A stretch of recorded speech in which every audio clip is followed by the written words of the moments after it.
Hey, how's it going? These are your daily fantasy baseball matchups for August 11th, 2020.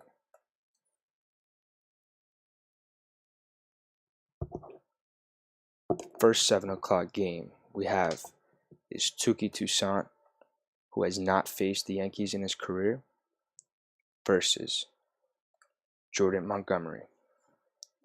Jordan Montgomery has faced 3 Braves hitters, limited at bats. Duvall has hit good against him in 3 plate appearances. Hechavarria has not in 6. I like d'Arnaud today, but d'Arnaud's price is up today. I also like taking the risk on Touki Toussaint against the Yankees because Touki was a prospect, and in his past 2 starts, he's shown that he might be turning the corner. And the Yankees don't have a scouting report on him.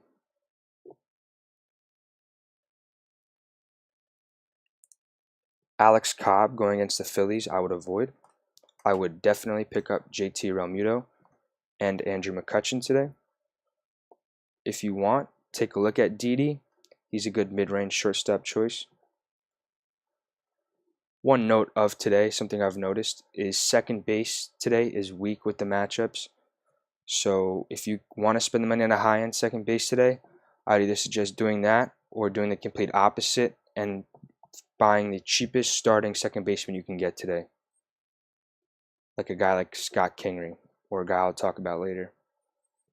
Zach Wheeler going against the Orioles today. Jose Iglesias has no power in that bat, so even though that OPS is nice, I'm very hesitant to add a guy like Jose Iglesias to my lineup when there's just very little potential that he gets me the 14 points that I'll get from a home run. I don't want the 6-7 points from a single and a double. I want those 15, 16 points you can get from a home run. So I don't like any of these batters today for the Orioles. Jon Lester going against the Cleveland Indians. Little surprised to see Lester's price that high. Fremno Reyes is definitely a good pickup today because that's a guy who could hit 2 home runs today, get you 30-something points. Francisco Lindor is one of the high-end shortstops I would advise getting today. Him and Xander Bogaerts have pretty good career numbers against the starters they're versing. Besides Reyes and Lindor, I'm fading everyone else in the Indians lineup today. Adam Plutko going against the Cubs. Very limited data for the starting pitcher versus the Cubs. Something tells me the Cubs will hit this guy good, though. Keep an eye on whether Jason Kipnis is in the lineup today. They don't have him listed here, but he's been hot. And if Kipnis is in the lineup today, I would definitely like him. The fact that Rizzo is so expensive, I'm not really picking Rizzo. Contreras too. I would rather pick Realmuto, James McCann, or Carson Kelly as my catcher today. And d'Arnaud. So I like Kipnis today for the Cubs, who's not even listed on this table, but keep an eye out for him today. CJ Cron is the first baseman for the Tigers, and he has 1 career home run against Gio Gonzalez. I think Cron's a solid pickup at first base. He's not going to be the cheapest option, but it's a dependable power bat.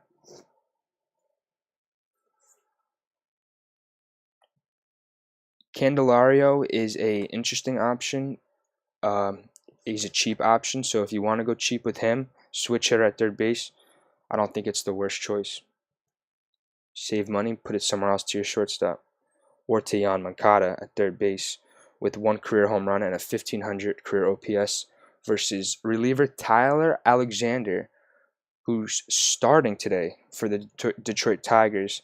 You guys might have heard of Alexander a couple days ago when he broke the American League record for consecutive strikeouts by a reliever. I think he tied the record for any American League pitcher for 10 consecutive strikeouts out of the bullpen. He is earning a start on that.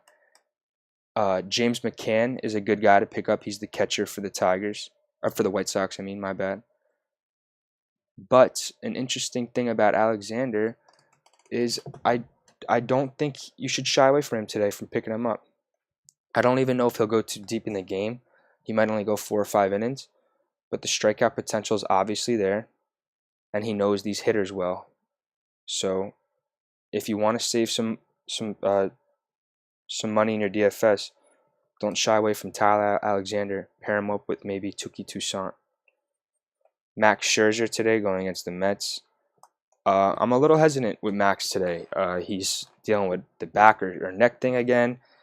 Who knows if he'll get pulled last minute, like was the case last week. I cannot advise you to pick up Luis Guillermo because I don't even know if he's starting today. I will advise you to pick up Michael Conforto with 4 career home runs and 36 plate appearances versus Max Scherzer. Career 417 on base, 344 average. I don't think there's anyone in the league that hits Scherzer better than this over more than 20 plate appearances. So I like Conforto today. Besides Conforto, maybe McNeil in this Mets lineup, but he hasn't shown a good history versus Scherzer. The one good thing about the Mets today is you're going to get a good price on these guys because they're going against Max Scherzer. So if Max Scherzer doesn't have his stuff and he ends up getting pulled in the second inning, then you got a great deal on all these Mets hitters. So keep an eye out for that. And if Max Scherzer does get pulled, I doubt that Conforto's price will stay the same. I doubt that anyone's price will stay the same. All these guys' prices will probably go up. Rick Porcello versus the Nationals. Soto's a great play here. Pay the money, get Soto today. Get Eaton today. Eaton's not even that much money. Career 1250 OPS in 21 plate appearances versus Rick Porcello. I mean, that basically is saying that Eaton becomes Juan Soto when he versus Rick Porcello. And Juan Soto becomes Barry Bonds when he versus Rick Porcello, I'm guessing. So Eaton and Soto are good pickups. Not sure who's getting the start today for Nationals. This is a crazy situation for the Nationals. Yan Gomes and Kurt Suzuki with very similar numbers. I'm guessing Gomes gets the start tonight. I would pick up one of these guys. They've both been pretty solid. Nationals have a pretty great catching situation with both those guys. Next, we're going to Andrew Kittredge going against Boston. Xander Bogaerts is a guy I would get today. High-end shortstop. Got to pay the price, but you're probably going to get production. JD Martinez, it was weird. His price got back up, but yesterday his price was pretty low. Maybe they decided something's changed and he's back to where he used to be. So pick up JD Martinez if you want to pay the price, but you really won't be able to afford more than 3 high-end batters. I mean, you're spending at least 18 to 20,000 on your starting pitchers, maybe less. Maybe you're spending 15,000, and in that case, if you want to pair a guy like Tyler Alexander to Touki Toussaint, and then stack Bogaerts, Martinez, and Moncada and get some high-end hitters, that's definitely a viable strategy. If those 3 guys home run right there, I mean that's 50 points on 3 guys. You know, starting pitchers, I would say tend to give you anywhere from 10 to 35. I don't think there's really too much difference between a high-end starting pitcher and a high-end hitter. Jose Martinez going against Martin Perez with a career 1,500 OPS and 2 at-bats. Doesn't really mean anything. On the other hand, Mike Zunino in 22 at-bats has a career 1,100 OPS. Not sure what position he's still playing. If he's still catcher elbow, they have him listed at that. I would definitely take a look at Mike Zunino today for the Tampa Bay Rays. Going to the Minnesota Brewers game, I thought this was a misprint. It says Tyler Clippard is starting today for the Twins, which is insane because he's been a reliever his whole life, to my knowledge, and he's like 35. So don't expect, I would really just do not pick up Tyler Clippard if pitching for the Twins. I can't imagine that being more than a 1 to 2 inning opener kind of thing like the Tampa Bay Rays. So avoid Tyler Clippard, and then I would not avoid Brewers hitters. Get Avisail Garcia, get Ben Gamel, get Christian Yelich. Marwin Gonzalez is the only guy who's versed Josh Lindblom before. No meaningful data here. Ryan McMahon versus Zach Gallen in his career in 5 plate appearances has 3 walks. So that means Gallen does not like throwing to McMahon for whatever reason. So I would pick up McMahon. I would also pick up Blackmon again. Blackmon's always really a good bet. He's a really good guy where if you feel like you have too many swing and miss power guys in your lineup and you want to have some stable consistency, throw in Blackmon. You're going to pay the price. If you don't want to pay the price for Blackmon today, I would suggest Daniel Murphy at first base versus Zach Gallen. Story and Arenado seem to not have good success versus Gallen, which is really interesting. You don't see that a lot from them. Here we get to my fourth recommended catcher of the day in Carson Kelly. He's at Coors versus Kyle Freeland, who he has a home run against in 8 plate appearances with a .625 on base, 3 walks to 1 strikeout. Carson Kelly's a very solid option today. So is Ketel Marte, and funny enough, Nick Ahmed. First time I think I've ever considered Nick Ahmed in any fantasy context. He has 1 walk to 1 strikeout versus Kyle Freeland, but he also has 2 home runs, my bad, with 1,000 OPS, which is crazy for a guy like Nick Ahmed. Marco Gonzalez going against this Rangers lineup, this lefty-heavy Rangers lineup. I like that matchup a lot for Marco Gonzalez. He's pitching in Texas, but it's a different Texas park than it was last year. Joey Gallo with 2 career home runs. But I don't think I want Gallo today. So Gallo's a fade for me. I think I'd rather take the righty bat Nick Solak, who's been hot and who has nearly the same OPS, same average, same on-base percentage, but it's not the lefty-lefty matchup, it's the righty-lefty. And Marco Gonzalez has been, if I'm not mistaken, maybe a top 10 pitcher this year. He's been lights out, very, very dominant, so I just don't see a lefty touching him if it was a slider or something he had it, or a changeup or anything. Seems like he's probably neutralizing those big lefty bats. Same thing, Odor with good numbers. I'm not picking up Odor. I'm not picking up Shu. Funny enough, though, I would consider Willie Calhoun just because the price is cheap and because he seems to be turning things around. And I think that his past numbers mean less than anyone else in this Rangers lineup because he's one of the youngest guys besides Solak and because he was dealing with 2 injuries this past offseason. He got injured in spring training and then he got hit in the face in summer camp. I mean, he's just kind of had a rough go at it, and it's pretty likely that he just had a slow start and he's getting comfortable now. So his price probably does not reflect that yet. Daniel Vogelbach, great value from a first baseman with huge power. Once again, one of the most underrated guys, in my opinion, in the MLB, Daniel Vogelbach. 2 home runs in his career versus Mike Minor. Funny enough, lefty Vogelbach. The thing is, you're only paying $2,200 for him. You're paying less than what you're paying for Calhoun. With a guy with 2 career home runs against a guy in 8 plate appearances, give me that all day. If you could find a guy like this, 2 home runs with a .375 on base for $2,200, pick up guys like this all day. You don't even have to go to high-end hitters if the matchups are showing 2 home runs versus a guy in 8 plate appearances, 1 walk to 2 strikeouts. Can't recommend anyone else in this Mariners lineup. Maybe Austin Nola, but I wasn't even sure if he was catching for them. So that's an interesting situation. San Francisco Giants at Houston Astros. Bregman and Gurriel, only 2 Astros with a home run. I would say avoid Bregman, pay the price for Gurriel, put Moncada or someone else at your third base, but not Bregman.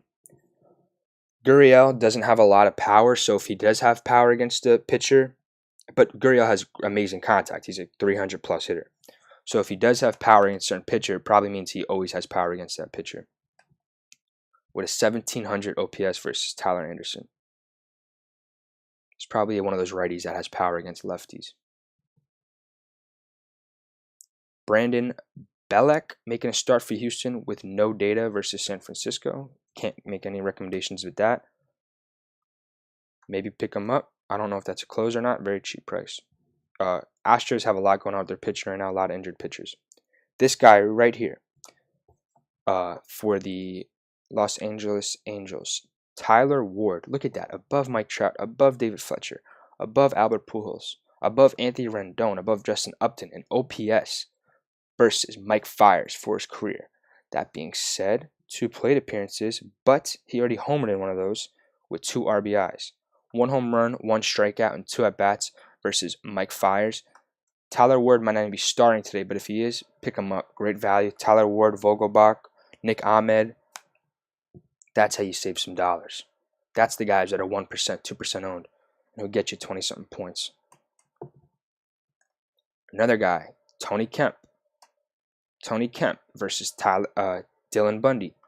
1,600 OPS, 1 walk to 1 strikeout in 5 plate appearances, 1 triple, no home runs. $2,100, lefty versus the righty, Bundy. That being said, Bundy has shown he is a different pitcher this year, but it's because he's leaning heavily on slider usage, which will not have the same effect on lefties as it does righties. So I would fade Chris Davis, the righty, versus the righty Bundy, because he will get devastated by that new slider. And I would take the lefty Matt Olson, I'll take the lefty Austin Nola, and I'll take the lefty Tony Kemp for this Athletics lineup. Jock Peterson, I'm pretty sure was supposed to verse Garrett Richards yesterday. If I'm not mistaken, Richards was pushed back to today for whatever reason. So this should be the same data we looked at yesterday for the Dodgers batters. I still like Jock Peterson. I still like Will Smith. And that's really all I like in this Dodgers lineup. Corey Seager has not put it together versus Richards, and he's dealing with back issues. Turner has not figured it out. It seems like everyone besides Enrique, Will Smith, Chris Taylor, and Peterson are a fade today. Except for Bellinger and Muncy, limited plate appearances. So you got to pay the price for those guys, but they're kind of an unknown versus this guy. Fernando Tatis and the Padres going against LA and Ross Stripling for our last matchup of the day. Tatis has been on fire. I'm surprised his price is not higher. I mean, this guy is looking like the number overall fantasy pick next year. 2 home runs in his career versus Ross Stripling and only 5 plate appearances with a 600 on base and a 2,400 OPS. Will Myers, no home runs. No one else besides Tatis has homered off Stripling. I'm amazed by how bad Hosmer has been. And one of my contrarian picks, I'll say Mejia, if he's starting, pick him up. And Hosmer, it's been very weird with Hosmer on and off. But I would get Hosmer today. I would get Trent Grisham today. I would get Tommy Pham today. I'm surprised Grisham's the same price as Hosmer. But what that does make me think, that makes me think Ross Stripling is a great choice to pick up as a pitcher today. Because I'm surprised by how low their prices are. Not even looking at their stats. The fact that DraftKings and FanDuel think they're only worth that much today means they must have underlying stats too that suggest they're not going to perform too well against Ross Stripling. So Ross Stripling's definitely a guy you should think about streaming today. Very underlooked and underrated guy in baseball and fantasy. I hope this video helped, and I hope you have the best of luck tonight in your matchups. Good luck and have a good one.